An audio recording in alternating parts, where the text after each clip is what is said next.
okay? Hello, yeah. How are you? You all right, Thames? Hello, Pop. Good. Right. Yeah, good.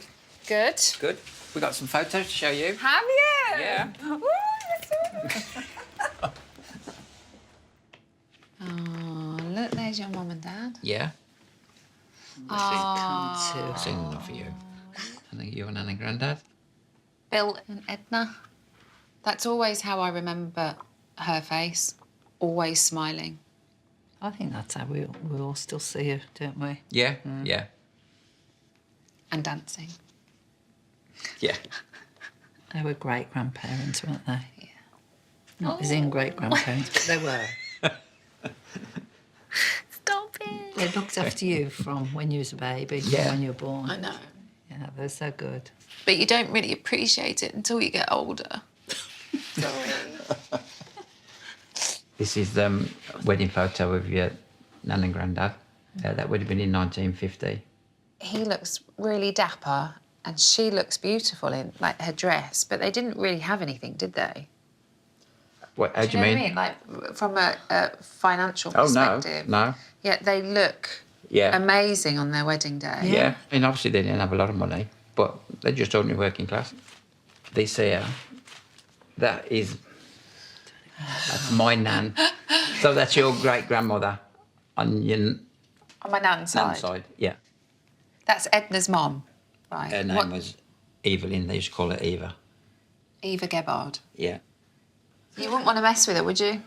No. When I look at that picture, I think of Peaky Blinders. Yes. Yeah. Well, that would have been the era, probably. Do you know what I mean? She looks like she's a grafter, though. Oh, yeah. Yeah. Do you know anything about her husband? Your granddad? Do you remember him? Yeah, he was around. We've got pictures of him. His name was Martin James Gebhard. Oh, OK. Giving Edna away on her wedding day. Yeah. But by trade, he was a plasterer. They're all quite handy then, really. Yes. Grafters. I like that. Do you know anything further back than him? We've come across Have one... you heard anything? Or... We've just come across one photo, one older photo. This is Martin's mum. Her name was Alice Maud Gretton before she married. So that would be your great-great-grandmother. What do we know about her? We know she's from Birmingham. And I've got this envelope, which has got more information on Alice. Can I take these? Yeah, yeah, sure, yeah. Emma wants to explore her dad's side of the family. She's found a photo going back 4 generations to her 2 times great-grandmother, Alice Maud Gretton.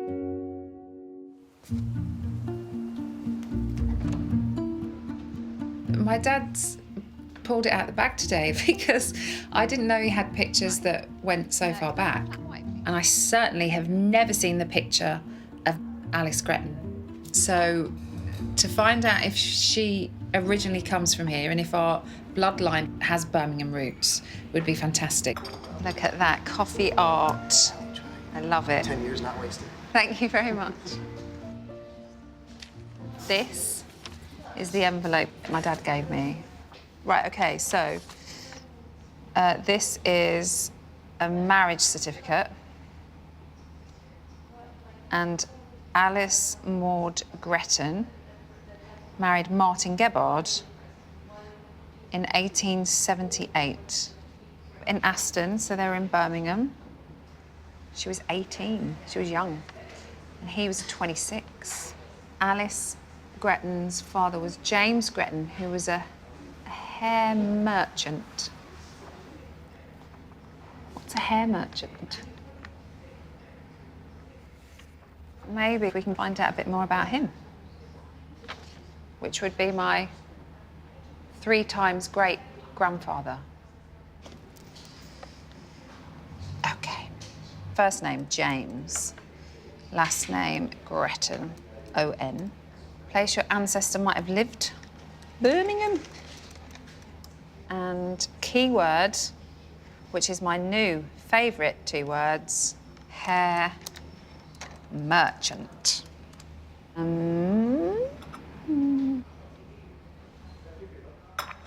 Oh. James Gretton, horn and hair merchant, which makes me think he was a merchant of horns and hair. But then it says, and dealer in English and foreign sizing, which makes me think it's clothing. So I don't really understand the terminology. And the address that's on here for him is 61 Lower Trinity Street. It's obviously in Birmingham. Maybe I should go there and, I don't know, see if there's anything that can tell me any more.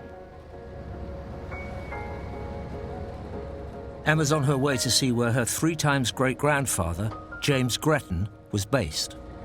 For me, Birmingham's the best place in the world. Here she is, the bull ring.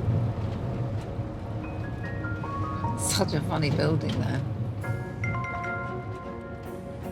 This is where all the pubs and clubs and bars are.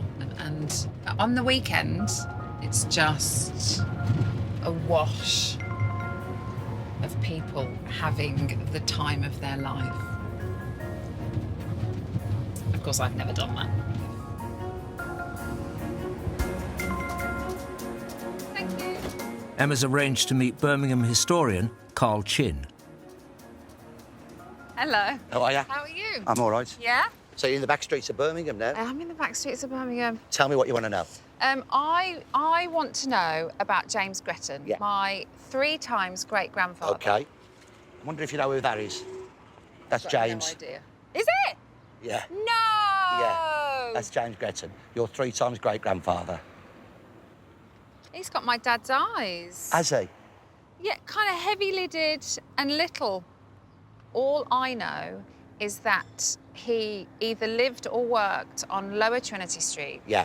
He lived here, down there on the right. So he lived here or Yeah, he lived worked down there. here? He or lived here. and worked here? He lived and worked here. OK. His street pattern's the same. The pub over there, the Wagon and Horses, was there in the 1850s.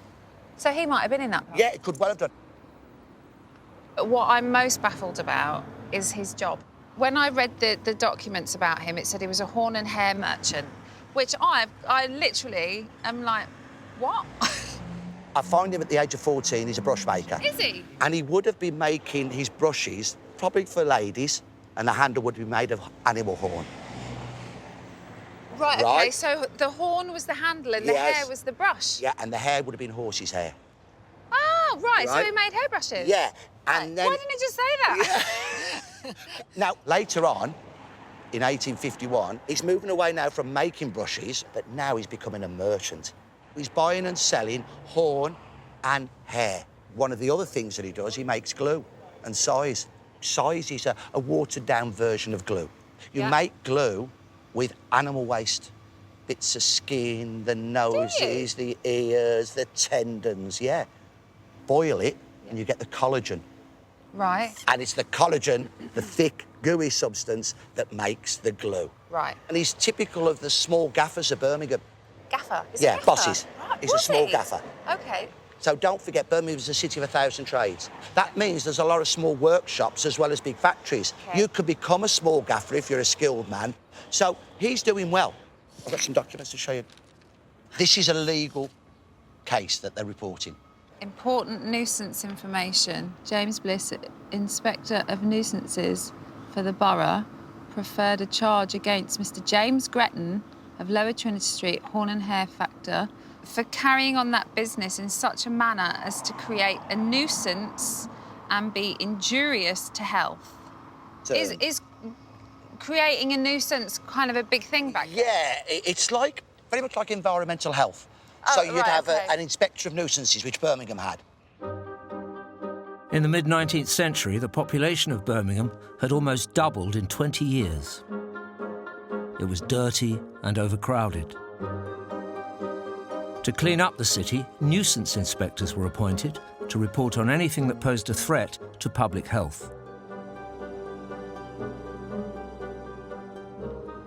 So they're basically saying his business was not welcome and that it was a danger to people's health. Now, can you imagine from The smells coming from boiling all that animal waste of animals, yeah. Yeah, so a lot of people think they're going to get diseases. And they Okay. can get some diseases, Emma. Right. Anthrax, What? terrible disease that can be from infected animals.